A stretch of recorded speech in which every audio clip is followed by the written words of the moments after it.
अजलफ और अर्जल का जातिगत, इनका अर्थ क्या है और इनके अंदर क्या क्या चीजें आती हैं। देखिए, अशरफ मुसलमान उन्होंने इसको माना जो विदेशी रक्त से संबंधित हैं, या विदेशी रक्त जैसे अरब है, ईरान है, तुर्की है, अफगानिस्तान है, वहां से अपने मूल को मानते हैं, या हिंदुओं में जो उच्च जातियों के लोग हैं, वो जिन्होंने धर्मांतरण जिनका होके वो मुस्लिम बने हैं। तो जो लोग विदेशी मूल के हैं वो तो ठीक ही हैं, और जिसमें सैयद, शेख, मुगल, पठान, खान, ये सब उपनाम या सरनेम्स आते हैं, ये सब जो है वो अशरफ मुस्लिम्स में आते हैं, और ये ज्यादातर हिंदू अपर कास्ट के कन्वर्ट्स हैं। तो हिंदू के जो उच्च जातियां हैं, जब वो धर्मांतरण करके मुस्लिम बनी, तो उनका जो जातिगत स्टेटस रहा वो फिर भी वहां मेंटेन रहा, जबकि इस्लाम कोई इस प्रकार का वर्गीकरण नहीं मानता है, लेकिन भारत में वो वर्गीकरण बना रहा। और इस प्रकार से ये टॉप लेयर वाले जो मुस्लिम्स हैं, इनको अशरफ मुस्लिम सच्चर कमेटी ने स्वीकार किया, ये अशरफ मुस्लिम्स हैं। उसके बाद उन्होंने बताया कि साहब, अजलफ जो मुस्लिम्स हैं, ये वो मुस्लिम्स हैं जो ओबीसी से कन्वर्ट होके मुसलमान बने, अर्थात हिंदुओं में जो मध्य जातियां हैं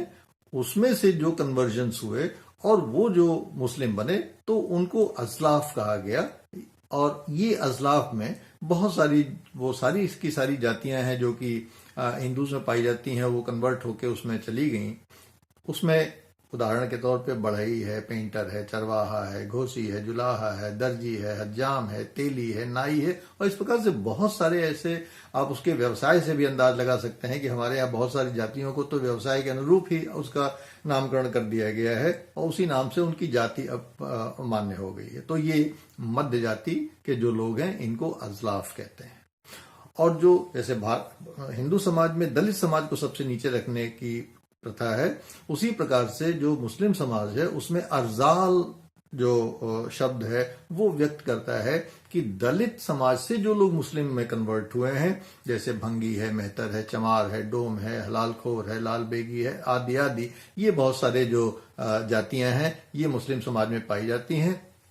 और इस प्रकार से हम देख रहे हैं कि सच्चर कमेटी की रिपोर्ट के अनुसार जो मुस्लिमों में जो समाज है वो बटा हुआ है अशरफ मुस्लिम्स, अजलफ मुस्लिम्स और अर्जल मुस्लिम्स, और इसमें नाना प्रकार की बहुत सारी जातियां प्राप्त हैं। और ये बात उन्होंने अपने जो रिपोर्ट है उसमें मुस्लिम ओबीसी करके एक चैप्टर, एक कैप्शन बनाया है, और उसमें उन्होंने बताया है कि मुस्लिम्स ओबीसी तो है ही है, जिस प्रकार से हिंदूज में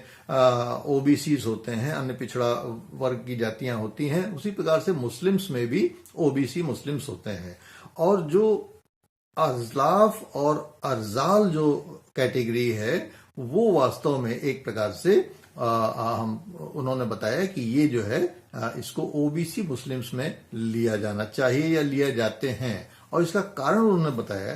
कि इसमें अर्जाल भी क्यों ले लिए जाते हैं, अर्थात जो दलित मुस्लिम्स हैं वो क्यों ले लिए जाते हैं मुस्लिम ओबीसी में। उसका कारण ये है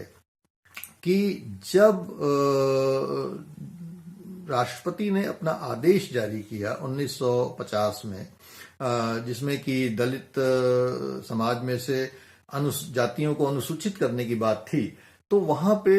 अनुसूचित होने का बहुत ही सिंपल फॉर्मूला था कि भाई पॉल्यूटेड कास्ट जिनको माना जाता था, अर्थात अछूत जातियां, अस्पृश्य जातियां जिनको माना जाता था उस जमाने में 1950 या स्वतंत्रता के पूर्व, वो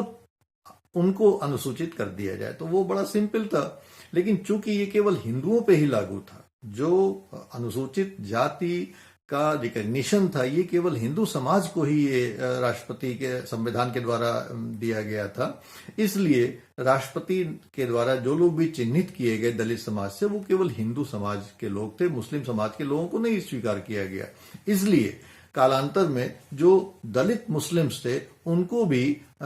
ओबीसी मुस्लिम्स में ही शरीक कर लिया गया, अर्थात दलित मुस्लिम की कोई कैटेगरी नहीं बनाई गई। ये एक इसका उन्होंने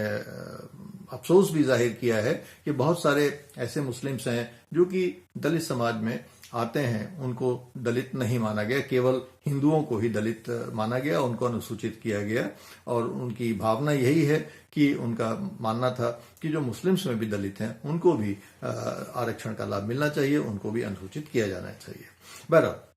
इतना तो तय है कि मुस्लिम्स को जो ओबीसी की मान्यता है वो प्राप्त है। जो ओबीसी की सेंट्रल लिस्ट है हमारे देश में, उसमें अनेक मुसलमान जातियों को शरीक किया गया है। और जितने भी राज्य हैं उन राज्यों में भी जो ओबीसी की लिस्ट बनाई गई है, उस ओबीसी की लिस्ट में बहुत सारी मुस्लिम जातियों को शरीक किया गया है। जैसे अगर उत्तर प्रदेश का उदाहरण ले लें हम लोग, तो उत्तर प्रदेश में सरकार ने बाकायदा गजट करके 69 जातियों को अनुसूचित वो ओबीसी की लिस्ट में रखा हुआ। और उसमें से अगर आप अध्ययन करें तो बहुत सारी मुस्लिम जातियां ओबीसी की लिस्ट में आती हैं, जैसे कि कसब है, कुरैशी है, दर्जी है, इदरीस है, नक्काल है, रंगरेज है, हज्जाम है, सलमा है, बिस्ती है, अब्बासी है,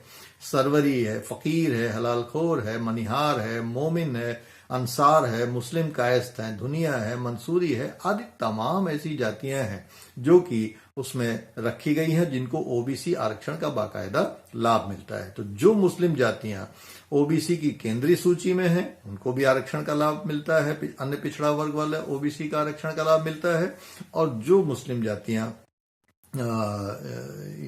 राज्यों की सूची में है, ओबीसी की सूची में, उनको राज्य में आरक्षण का लाभ मिलता है। तो इस प्रकार से ये तो बिल्कुल तय है कि मुस्लिम्स की बहुत सारी जातियां हैं, उनको अनुसूचित न करके, अनुसूचित जाति की श्रेणी में न रख के उनको ओबीसी की श्रेणी में रखा गया है। और इसका एक बहुत बड़ा कारण ये है कि हिंदुस्तान में ज्यादातर मुस्लिम्स जो है यहाँ पे हैं वो तो मूलतः पूर्व के हिंदू ही हैं, और उन्हीं का कन्वर्शन हुआ है इस्लाम में। तो इसलिए जो हायरार्की हिंदू समाज में मेंटेन रही, अपर कास्ट, मिडिल कास्ट और लोअर कास्ट की, वो हायरार्की एक प्रकार से धर्मांतरण के बाद मिटी नहीं, धर्मांतरण के बाद भी वहां पे वो हायरार्की बनी हुई है। और उसी प्रकार से जो हिंदू कन्वर्ट्स हुए इस्लाम में, वो उसी प्रकार से आपस में शादी विवाह करते रहते हैं। जो मिडिल क्लास के लोग हैं वो इस्लाम में कन्वर्ट हुए, वो भी आपस में उसी प्रकार का शादी विवाह करते रहते हैं। और जो दलित समाज के लोग हैं वो भी आपस में शादी विवाह करते रहते हैं। कुछ दलित समाज के लोगों ने तो सुप्रीम कोर्ट में एक प्रकार से पिटीशन भी किया कि साहब हमको, हमारी तो, जैसे खटीक समाज के लोगों ने पिटीशन किया सुप्रीम कोर्ट में कि हमारा तो व्यवसाय, हमारा रहन सहन, खान पान, पहनावा, हर चीज सिवाय हमारे धर्म के एकदम आइडेंटिकल है, लिहाजा हमको भी क्यों ना शेड्यूल कास्ट की मान्यता प्रदान की जाए। तो इस प्रकार से हिंदू समाज में जातियों के बारे में हम जानते हैं, लेकिन शायद हमें ये नहीं पता कि हम हमारे देश में जो अन्य समाज हैं, मुस्लिम समाज है, ईसाई समाज है, वहां पे भी जो धर्मांतरण के बाद जो हिंदू वहां पे कन्वर्ट के रूप में गए, मुस्लिम बने या ईसाई बने, वहां पे भी इस प्रकार की जाति प्रथा लागू होती है। तो आशा है इसके बारे में आप और अध्ययन करेंगे, और इसका संबंध में अगर कोई प्रश्न आदि हो तो पूछने की कृपा करेंगे। Thank you.